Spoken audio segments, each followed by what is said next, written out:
This is the scam blueprint that keeps working, not because the victims are stupid, not because regulators are asleep, but because con artists discovered something more valuable than any vault code. They learned how to weaponize the one thing Americans trust more than money itself: other Americans. I'm going to show you the exact playbook they use, the same 7 moves, the same psychological triggers, the same language patterns that have stolen over $400 billion in the last decade alone. By the end of this video, you'll have a checklist that lets you spot a financial con in under 5 minutes, even when everyone around you is saying yes. But first, I'm about to walk you through 3 moments in a real scam. 3 decision points where a victim had to choose: stay in or walk away. One of those moments is what investigators call the trap door, the exact second where the con artist knows they've got you, where doubt dies and belief locks in. Most people miss it. Even financial advisors miss it. See if you can spot it before I tell you. Because here's what nobody warns you about. The moment you feel special, the moment you feel like you're finally on the inside of something big, that's when you're in the most danger. Let's begin.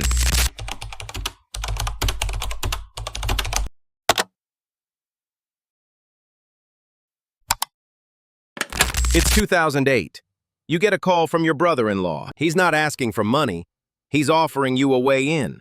"I just met someone at the club," he says. "Former SEC guy, managing a fund, 12% returns, consistent, every single quarter." You ask the normal questions. What's the strategy? How is he doing it? "Split strike conversion," your brother-in-law says, reading off notes. "Options collars, European index arbitrage." Look, I don't fully get it either, but the guy manages $4 billion. $4 billion! He pauses. "My neighbor's already in. So is Janet's boss. I'm putting in $50,000 next week. Just thought you should know before the fund closes to new investors." Now here's the question. Do you feel pressure yet? Because you should. That call just hit you with 5 psychological triggers in under 2 minutes, and you didn't even notice. Let's rewind and dissect what just happened. Trigger 1. Family trust. It's not a cold call from a stranger. It's someone you've known for 15 years. Someone who's been to your house. Someone your spouse trusts. Trigger 2. Authority transfer. He name drops the SEC. Suddenly, this isn't some random fund manager. This is someone who used to be inside the regulatory machine itself. Trigger 3. Social proof on steroids. Your neighbor, your brother-in-law, Janet's boss. People you know. People who've already made the decision you're being asked to make. Trigger 4. Complexity as credibility. Split strike conversion. European index arbitrage. Those phrases sound sophisticated, which makes your brain assign competence to the person saying them, even though neither you nor your brother-in-law can explain what they actually mean. And trigger 5, this one's the killer: manufactured scarcity. The fund closes to new investors. You're not being sold an investment. You're being offered a seat at a table that's about to disappear. What happens next is where most people get trapped. Her name was Diane. Retired teacher. 63 years old, lived in the same town her entire life. She didn't invest $50,000 with Bernie Madoff because she was greedy. She invested because her sister did, and her sister's financial advisor did, and the synagogue treasurer did. When I asked her why she didn't ask more questions, she said something that still haunts me. "I didn't want to be the only one who didn't understand." Think about that. The fear of looking stupid was stronger than the fear of losing money. And that's the point. Con artists don't prey on greed. They prey on something deeper: the fear of being left behind while everyone else wins. Diane lost her entire retirement savings. $340,000. Gone. But here's the part that breaks the model of how we think scams work. Diane wasn't naive. She taught economics for 30 years. She read the financial section every Sunday. She understood compound interest and tax-deferred growth. So what happened? A con is not a lie. A con is a story you're invited to live inside. And the story Madoff told wasn't about returns. It was about belonging. You weren't just investing. You were joining a club, an exclusive group. The kind of people who get access to things normal people don't. The first theft isn't money, it's doubt. Madoff's fund had a wait list. Actual people waiting months to get in. And when you finally got the call that there was room for you, it felt like acceptance. like you'd been chosen. Here's the uncomfortable truth. Most victims of large-scale financial fraud are not stupid. They're normal people who encountered a system designed to make no feel like failure. And the system worked because it didn't just fool individuals. It fooled institutions. Hedge funds invested with Madoff, charities, university endowments. Banks performed due diligence and said yes. So when you asked questions, you weren't just doubting one man. You were doubting Harvard. You were doubting J.P. Morgan. You were doubting your own sister. And the moment you feel that weight, the weight of doubting everyone, you stop asking questions. If you want more hidden history power stories like this, subscribe, because this isn't just about finance. It's about how belief becomes a weapon. Here's what no one tells you about cons at scale. They don't beat the system. They use the system against you. Every piece of legitimacy, the office, the pedigree, the client list, the regulatory approval becomes a weapon. Not because it's fake, but because it's real enough to shut down your instincts. Madoff wasn't some guy in a basement. He was the former chairman of NASDAQ. He sat on SEC advisory committees. He literally helped write the rules. So when your gut said, "This sounds too good," your brain said, "But he's on the board of the SEC." And your gut lost. Now watch how the story flips. Because we're not just talking about Madoff anymore. We're talking about a blueprint. Every major financial con in American history, from Charles Ponzi to Bernie Madoff to Elizabeth Holmes, runs on the same four-stage engine. It doesn't matter if it's a pyramid scheme, a Ponzi scheme, a pump and dump, or a fake company. The structure is always the same. Stage 1, credibility. Stage 2, momentum. Stage 3, lock-in. Stage 4, extraction. And here's the part that should terrify you. This blueprint is so effective that even when people know about it, it still works. Let me show you how. Credibility is the foundation. Without it, nothing else works. So the con artist's first job is to borrow status from things you already trust. They wear expensive suits. They drop names. They show you photos with celebrities, politicians, athletes. They reference Yale, Goldman Sachs, the Pentagon. But here's the trick. They don't need to have actually worked at Goldman Sachs. They just need you to believe they understand how Goldman Sachs thinks. In 1920, Charles Ponzi walked into banks in Boston wearing tailored suits and speaking with an Italian accent that made him sound like European aristocracy. He rented an office with mahogany furniture. He hired assistants to answer phones and type letters. None of it was real, but it looked real. And looking real is enough. Because once you believe someone is credible, you stop checking. Elizabeth Holmes wore black turtlenecks like Steve Jobs. She deepened her voice.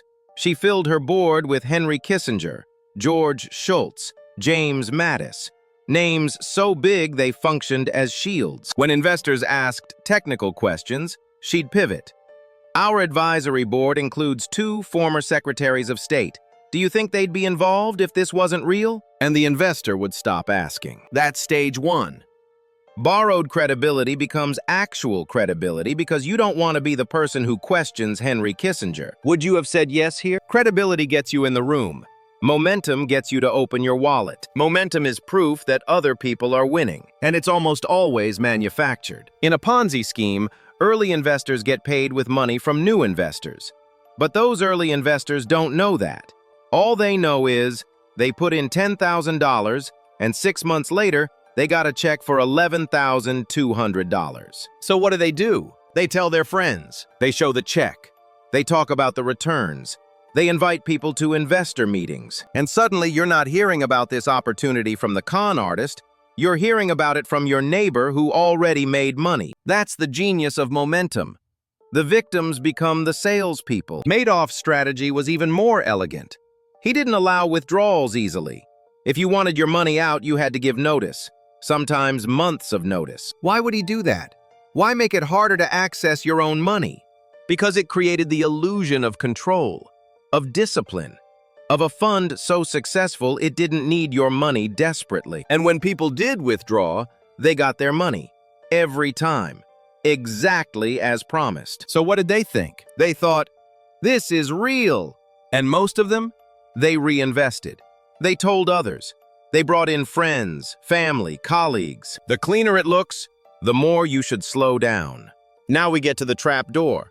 The moment you asked about at the beginning. Lock-in is where belief becomes identity. It's where the con artist makes leaving more painful than staying. And they do it with 4 tools: exclusivity, secrecy, social reinforcement, and sunk cost. Exclusivity. This fund is by invitation only. We don't advertise. We don't take just anyone. Why does that work? Because it makes you feel chosen, special, like you're part of an inner circle. And once you're inside, leaving feels like exile. Secrecy. Don't talk about this publicly. The strategy only works if it stays under the radar. That's not protecting the strategy, that's isolating you. Because the moment you can't talk about it openly, you can't get outside feedback. You can't pressure test your decision. Social reinforcement. Look around this room. Do these people look like fools? You're at an investor dinner. Doctors, lawyers, business owners. Everyone's nodding. Everyone's confident. If you express doubt, you're the outlier. You're the one who doesn't get it. And sunk cost. You've been with us for 3 years. You've seen the returns. Why would you leave now? Because leaving means admitting you were wrong for 3 years. It means admitting you ignored red flags. It means confronting the possibility that the money you thought you made might not exist. So you stay. If it feels like joining a club, ask why money needs a club. Extraction is the end game. It's where the con artist starts pulling money out faster than new money comes in. And it's always justified. We're rebalancing the portfolio. We're moving into a new asset class. There's a fee for early liquidity. Reinvest now and you'll qualify for the premium tier. Every request for your money to come back is met with friction, delays, paperwork, excuses. Meanwhile, the con artist is liquidating, buying real estate in the Bahamas, transferring funds to offshore accounts, paying themselves consulting fees. And here's the really sick part. They keep sending statements. You open your quarterly statement and it says your account is worth $200,000. So you think, I'm fine, it's growing. You have no idea that the number on the page is fiction. The account doesn't exist. The trades were never made. The returns are a spreadsheet formula, not market activity. And you won't know until you try to take the money out. Stay with me, because the next act is where smart people get trapped. When proof is manufactured so well that reality itself starts to bend. You might be thinking, okay, but that was Madoff. That was decades ago. Surely we've learned. Number. We haven't. In 2022, Sam Bankman-Fried ran the exact same playbook with FTX. Different technology, same psychology. He wore shorts and played video games during meetings to signal, I'm not a Wall Street guy, I'm one of you. He bought naming rights to an NBA arena. He donated millions to politicians. He appeared on magazine covers as the new face of crypto. Credibility. Check. Early users withdrew funds without issue. They told their friends. Billions poured in. Momentum. Check. FTX created its own token. If you held it, you got discounts, access, status. Leaving meant losing those perks. Lock-in. Check.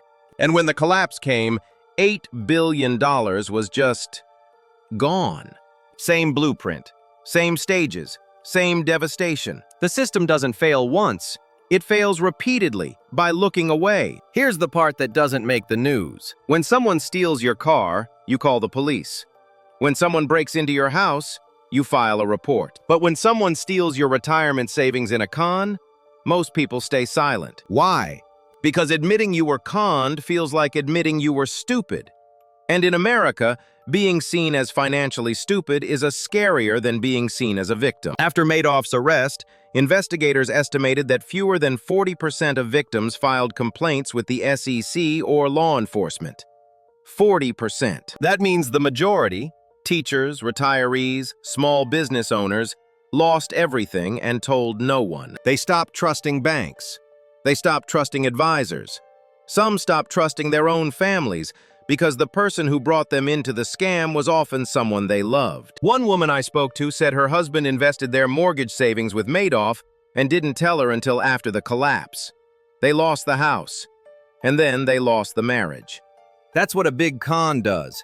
It doesn't just steal money, it rewires trust itself. You'd think after Ponzi, after Madoff, after Enron, after FTX, the system would adapt. But here's the problem. Regulation moves like a glacier. Fraud moves like water. By the time lawmakers pass a bill to prevent the last scam, con artists are already running the next one with a new technology, a new language, a new regulatory gap. When Ponzi schemes became illegal, fraudsters pivoted to pyramid schemes. When pyramid schemes got cracked down on, they rebranded as multi-level marketing. When securities fraud got tighter enforcement, scammers moved to crypto, where regulations were murky and enforcement was slow. The SEC has 5,000 employees trying to monitor $30 trillion in U.S. securities. That's $6 billion per investigator. Do the math. It's impossible, and con artists know it. They know that if they can run a scam for 5 years before getting caught, they'll be rich even if they go to prison. Because here's the dirty truth. Most financial fraud is never prosecuted. Not because investigators don't care, but because the cases are too complex, too expensive, and too time-consuming. By the time the government builds a case, the money is in the Cayman Islands, and the con artist is on a beach. The real profit is time. The longer they delay doubt, the richer they get. Some cons grow because they're socially convenient. Let me explain. In 2008, when Madoff's fund was returning 12% every year like clockwork, portfolio managers at major firms knew it didn't make sense. They ran the numbers. They looked at market volatility. They understood that consistent returns like that were statistically impossible unless you had insider information or were running a scam. But they didn't say anything publicly. Why? Because their clients were making money. And if they called it out as a fraud and they were wrong, they'd lose those clients forever. So they stayed quiet. They made jokes about it at conferences. Madoff's magic, they called it. But they didn't file complaints. And some of them even invested with him. Because even if it was a scam, as long as they got out before the collapse, they'd still profit. That's the uncomfortable truth about big cons. They often survive because powerful people benefit from not asking questions. The system doesn't just fail by accident. Sometimes it fails by design. Pause. What would you do if you saw these numbers? Here's the part no one talks about. After a major con collapses, victims don't just lose money. They lose their sense of reality. Because for years, sometimes decades, they believed in something that turned out to be fiction. They saw statements showing growth. They received checks. They attended meetings where everyone seemed confident and happy. And then one day they find out none of it was real. That doesn't just hurt financially. It creates a kind of existential vertigo. If I was wrong about this, what else am I wrong about? If I couldn't see this, what else can't I see? If I trusted him, who can I trust? Psychologists call it betrayal trauma.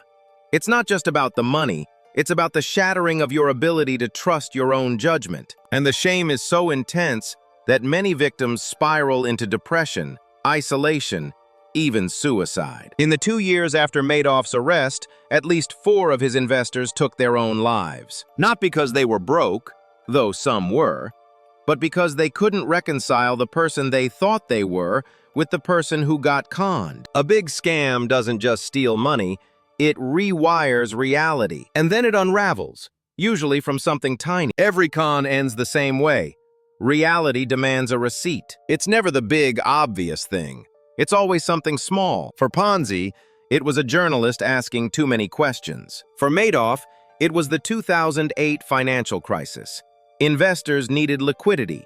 They started asking for withdrawals, all at once, and Madoff couldn't pay them because the money didn't exist. For Elizabeth Holmes and Theranos, it was a single whistleblower, a lab technician who told a reporter that the blood tests didn't work. One person, one leak, and the whole thing collapsed. For FTX, it was a balance sheet that got leaked online.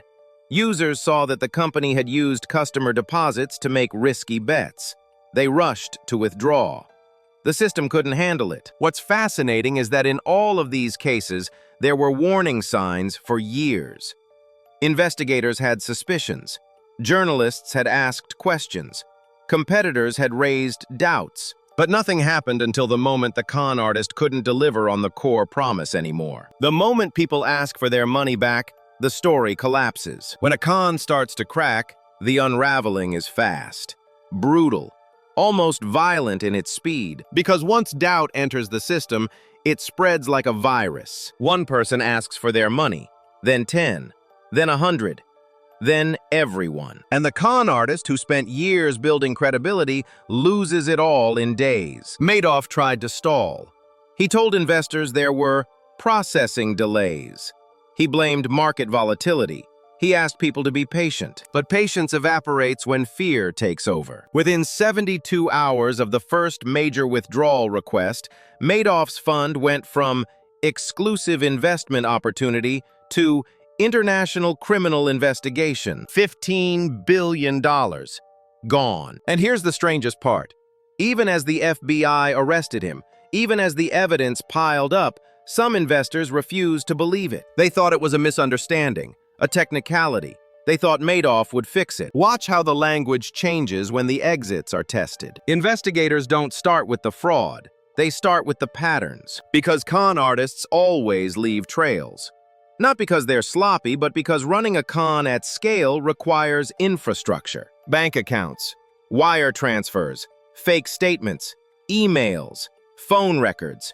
And all of that creates a pattern. For Madoff, forensic accountants followed the money backward. They found that trades he claimed to make were never executed. Market orders that should have moved stock prices left no trace. They found that his account statements were generated by a program he'd written himself. Numbers on a screen with no actual transactions behind them. For Theranos, investigators tested the blood machines. They didn't work. At all. The company had been using standard lab equipment and lying about it. For FTX, blockchain analysts tracked the flow of crypto. Billions of dollars moved from customer accounts into risky investments, then into Bankman-Fried's personal hedge fund. The paper trail always exists. The question is whether anyone looks. And here's the uncomfortable part. In most cases, regulators had been warned. Multiple times. Years in advance. The SEC received credible complaints about Madoff as early as 1999. They investigated, and they cleared him. Why? Because Madoff was sophisticated. He knew the regulations. He knew what questions would be asked. And he had answers ready that sounded technical enough to satisfy auditors who didn't want to dig deeper. The system doesn't just fail by missing the con. It fails by actively choosing to believe the con artist over the whistleblower. When the con finally collapses, the con artist's story mutates. At first, it's denial. This is a misunderstanding. Then it's blame. Rogue employees, market conditions, regulatory overreach. Then it's victimhood. I was trying to help people. I made mistakes, but my intentions were good. And finally, if they're caught, it's remorse. Carefully scripted. Coached by lawyers. Madoff stood in court and said, "I am deeply sorry and ashamed." Elizabeth Holmes cried on the stand. She blamed her ex-boyfriend. She said she was manipulated. Sam Bankman-Fried claimed he didn't know where the money went. $8 billion. Just misplaced. But here's what they all have in common. None of them admitted the core truth. They didn't make mistakes. They made choices. They chose to lie. They chose to fabricate documents. They chose to keep going even when they knew the system was collapsing. Because the longer they could delay the reckoning, the richer they got. And even after arrest, even after conviction, most of them still lived better than their victims. Madoff went to prison, but his wife kept millions. Their penthouse, their yacht, their properties.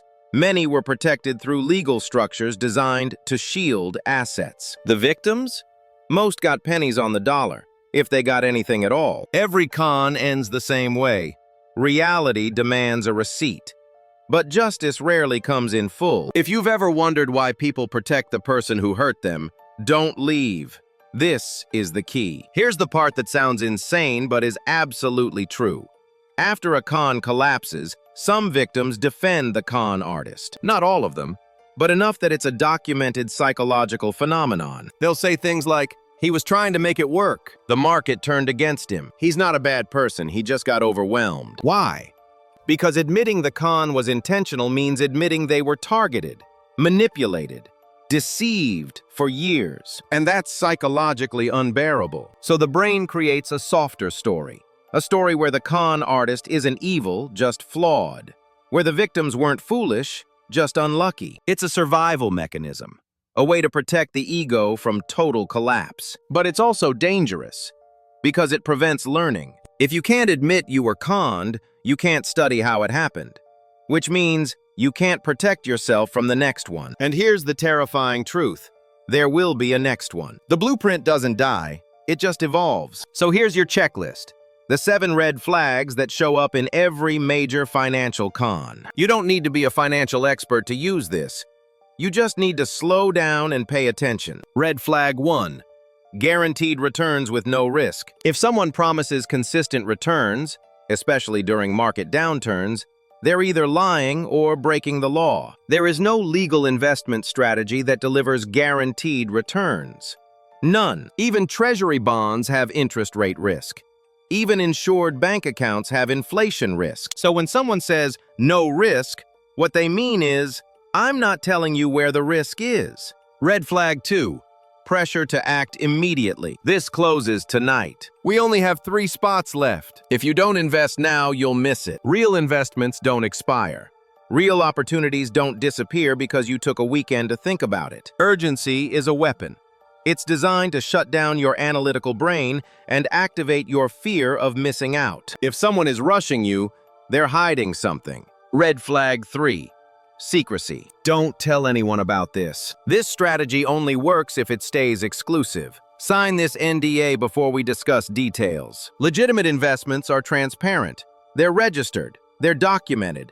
They can withstand scrutiny. Secrecy is isolation. It cuts you off from outside feedback. It makes you dependent on the con artist's version of reality. If you can't talk about it openly, you shouldn't be in it. Red flag 4. Vague or overly complex explanation. If you ask how the investment works, and the answer is filled with jargon, acronyms, and technical terms that nobody can explain simply, walk away. Complexity is often a smokescreen. Real experts can explain their strategy in plain language. If they can't, or won't, it's because they're hoping you'll stop asking questions. Warren Buffett has a rule. Never invest in something you don't understand. Not sort of understand, fully understand. If you can't explain the investment to a 10-year-old, you don't understand it well enough to risk money on it. Red flag 5. No independent verification. We use our own auditor. Our returns are calculated internally. Trust me, the numbers are accurate. Independent verification is the firewall against fraud. If the only proof comes from the person asking for your money, there is no proof. Real funds use third-party auditors. Real companies file public disclosures. Real investments leave trails that external experts can verify. If they won't let you verify independently, assume the numbers are fake. Red flag 6.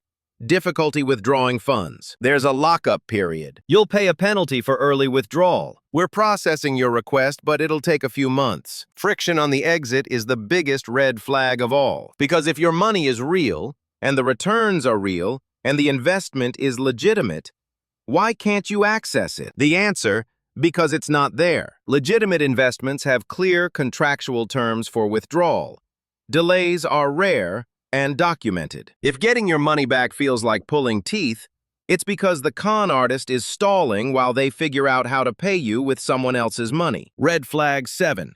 Status over substance. Fancy offices, luxury cars, designer clothes, celebrity endorsements, photos with politicians. None of that is evidence of a good investment. In fact, it's often the opposite, because all of that costs money. And if the con artist is spending millions on appearances, where is that money coming from? It's coming from you, from investor funds, from money that should be in your account but is instead being used to attract the next victim. Real wealth is quiet. Real competence doesn't need a yacht to prove itself. If someone is selling you on their lifestyle instead of their strategy, they're selling you a fantasy, not an investment. Would you have said yes here? Now let's talk about the cons you're facing today. Because the blueprint hasn't disappeared, it's just wearing new clothes. Crypto hype. Not all crypto is a scam.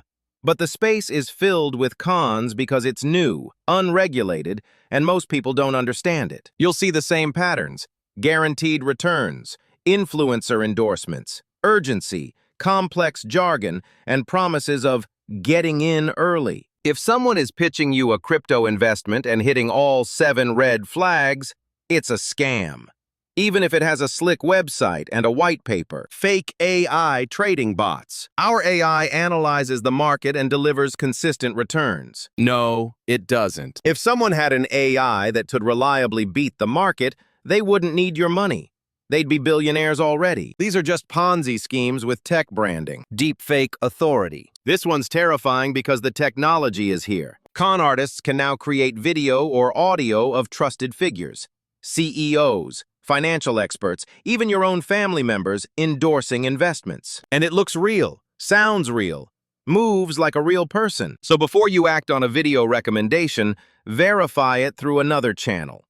Call the person. Check the company's official website. Deepfakes are the new frontier of credibility theft. Social media pump and dumps. Influencers with millions of followers promote a stock, a coin, a token. Their followers buy in. The price spikes, and then the influencer sells. The price crashes. The followers lose everything. This isn't new. It's just faster now, because social media compresses the timeline from weeks to hours. If someone with a large platform is telling you to buy something right now, ask yourself, what do they gain if I do? The answer is usually, they gain your money. Phishing as a service. You get an email that looks like it's from your bank, your brokerage, your crypto wallet. It asks you to verify your account. You click the link. You enter your password. And now the con artist has access to everything. This isn't technically a financial con in the Madoff sense, but it's the same psychology.